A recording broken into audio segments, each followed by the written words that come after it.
Et salut à tous, ici le Girafon, on se retrouve aujourd'hui pour notre première vidéo de notre rubrique La Taverne au Manga. Ce sera également la première vidéo sur notre chaîne YouTube.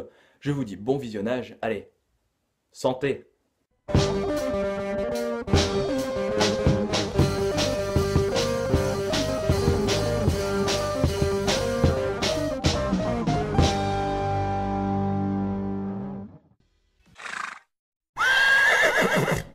Et aujourd'hui je vais vous parler d'un manga. Ce manga est lui-même adapté d'une série de 14 romans encore en cours au Japon et ce manga a été adapté en animé récemment. Actuellement il compte 7 épisodes. C'est bon? Vous me suivez encore? Dans les années 1980, cette même série de romans a été adaptée en animé, mais également en manga. Je parle bien sûr du manga dont le nom est écrit dans le titre de la vidéo. Je t'en prie, jette-y un petit coup d'œil, je t'attends. C'est bon, on est parti? Allez, The Heroic Legend of Arslan est un manga écrit par Hiromu Arakawa que vous connaissez sûrement pour avoir écrit des œuvres telles que Fullmetal Alchemist ou encore Silver Spoon. Ce manga est donc adapté d'une série de romans écrite par Yoshiki Tanaka.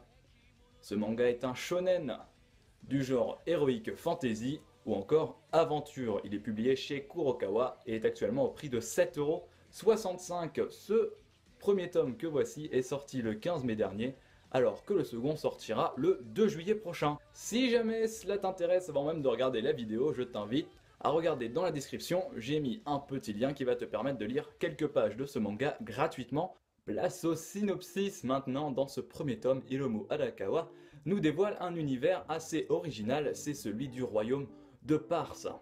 Dans ce premier volume, nous allons suivre les aventures du jeune prince Arslan. Nous allons le suivre à travers différentes aventures entre guillemets. La première est son entraînement à l'épée avec le Eran Valfriz qui est autre que le général de l'armée du royaume de Pars. Nous allons également le suivre à travers sa première bataille, il n'est alors âgé que de 14 ans. Cette bataille oppose le royaume de Pars, connu pour son armée légendaire totalement invincible, contre une armée de barbares appelée les Lustaniens. Je n'ai pas vraiment envie de vous en dire plus sur le synopsis, je n'ai pas envie de vous dévoiler ce qui va se passer durant la bataille, je vous le laisse découvrir par vous-même. Revenons-en à notre personnage principal, qui fait ici l'image de couverture. Je l'ai trouvé au long de la lecture assez intéressant et son développement va être un point majeur de la série avec un personnage qui va évoluer au fil du temps, c'est ce qu'on attend. Mais là dès le début il est vraiment en dessous de ce qu'on pourrait attendre d'un personnage principal. Il est assez naïf, faible et n'a pas vraiment d'avis propre sur les thèmes qui sont abordés dans ce tome, tels que l'esclavage. L'esclavage est plutôt du côté du royaume de Pars, ou encore le sacrifice qui sera justifié par la religion. Ici, c'est plutôt du côté des Lustaniens. Notre gentil personnage principal est également le portrait opposé de celui de son père. Son père, lui, est très dur. Il a clairement une assurance, une foi totale en son armée. Il y a d'ailleurs une relation assez particulière entre le roi Andragoras, qui est donc son père, et sa mère, la reine Tahamine. Les deux parents eux-mêmes ne s'entendent pas vraiment très bien, et la relation avec leur fils est vraiment assez ambiguë, c'est assez intéressant. Tant qu'on est sur les personnages, il y a énormément de personnages qui sont introduits dans ce premier volume. Que ce soit du côté du royaume de Pars ou encore des Lustaniens, il y a des avis qui divergent sur l'esclavage ou encore sur la guerre ou encore sur le massacre lié à la religion. Des deux côtés, il y en a qui sont pour ou contre, ce qui nous montre une diversité au niveau des mentalités des personnages, ce qui rend l'histoire encore plus intéressante. Ce que je vous montre ici, c'est tout simplement l'édition limitée. J'ai pu la voir par tout hasard en la précommandant, j'en suis assez fier. Dans cette édition limitée se trouve une interview des auteurs, donc l'écrivain de la série de romans et aussi Hiromu Arakawa. Dans cette interview, ils répondent à différentes questions comme quelles sont leurs inspirations pour écrire leurs romans ou encore leurs mangas, comment il leur est venu l'envie d'écrire. J'ai trouvé cette interview d'ailleurs très intéressante.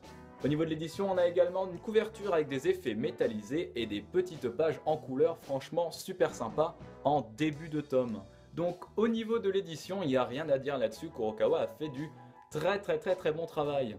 Et si on s'attarde maintenant au dessin d'Hiromu Arakawa, on reconnaît très bien le trait de la mangaka.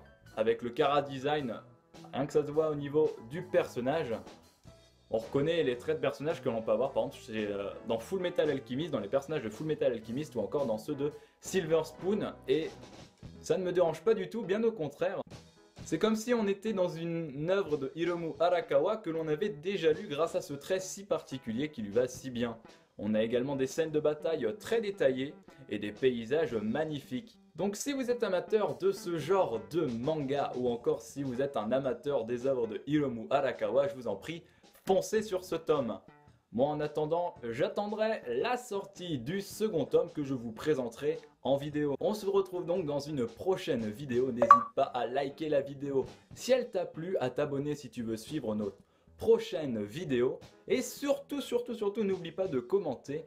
Toutes les critiques sont la bienvenue, je les lirai toutes et surtout n'hésite pas également à me dire ce que tu es en train de lire, quelle série tu attends, est-ce que tu as pensé de ce manga si tu l'as déjà lu. Sur ce, portez-vous bien et à très bientôt. Allez, ciao!